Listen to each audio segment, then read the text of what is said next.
Good morning, everybody.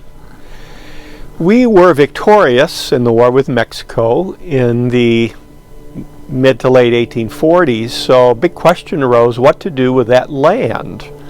Should it be slave or free? And this was tense in our country. And it was on this date, January 29, in 1850, that Henry Clay introduced into Congress a series of compromises in an attempt to calm things down a bit.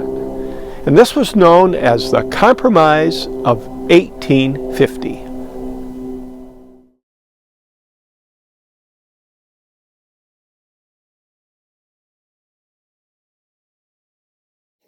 In 1830, most of what is our Southwest today was Mexican, including Texas.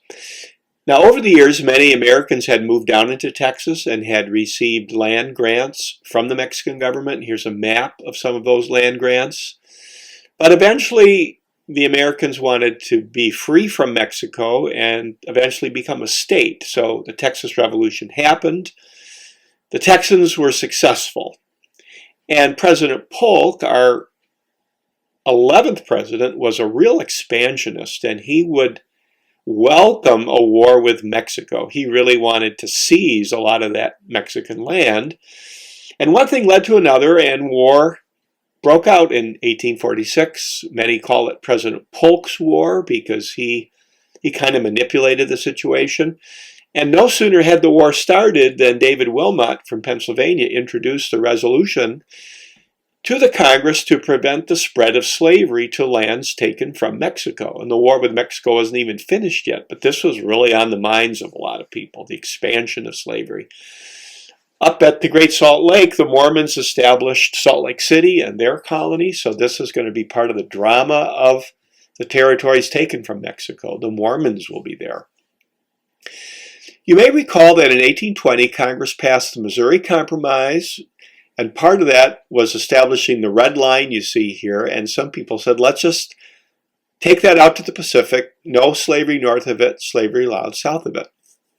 1848 was the presidential election, and Zachary Taylor, who was a successful general, became the president, but a new party showed up, the Free Soil Party, and it wanted to prevent the spread of slavery to any territories taken from Mexico. Now, Zachary Taylor himself was a slave owner, but he also supported the idea of what was known as free soil. So he was kind of a contradictory person, but he died after a year in office of cholera. And a big land dispute was brewing between what's now Texas and what is now New Mexico. So if you see that little blue area inside that red line, you can see what land was disputed, and this will be solved later. And then another big issue had to do with California. Many people moved to California because of the gold rush. Would California be a slave state, or would it be a free state?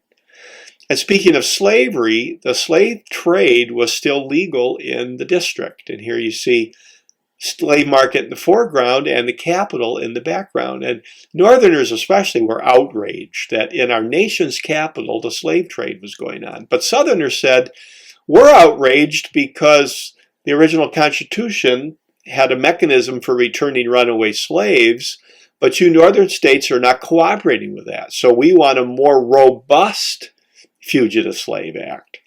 So through the halls of Congress are all kinds of proposals. There's tons of debate. So on this day, January 29 in 1850, Henry Clay stood up with a whole bunch of proposals cobbled together, are known as the Compromise of 1850, and it was signed by Millard Fillmore, who had been the vice president under Taylor. So Fillmore signed the legislation. It called for California to come in as a free state. It created Utah and New Mexico. They could decide if they're going to be slave or free. It settled the land dispute between Texas and New Mexico. The federal government assumed the debt of Texas. It banned the slave trade in D.C., and it made for a more robust fugitive slave law. But this issue of slavery in the new territories still was on people's mind, and this led to the formation of a Republican Party. And the first president for that party was Abraham Lincoln.